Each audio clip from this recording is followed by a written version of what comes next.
ఈరోజు నల్లమోతు శివరామకృష్ణయ్య గారు కీర్శేషులు, హనుమాయమ్మ గారు కీర్శేషులు, జంపని లక్ష్మి గారు కీర్శేషులు, వెంకయ్యమ్మ గారి పేర్ల మీద వారి కుటుంబ సభ్యులు ఆశ్రమంలో అన్నదాన కార్యక్రమాన్ని జరుపుతూ ఉన్నారు.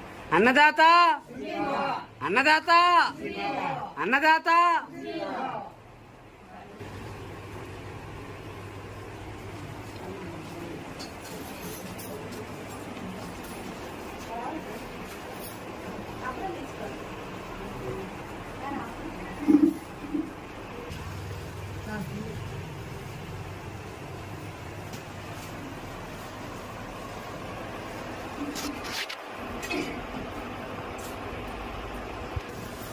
రామాంజనేయులు సార్కి, లక్ష్మీ మేడం గారికి ఆశ్రమం తరపున ధన్యవాదాలు.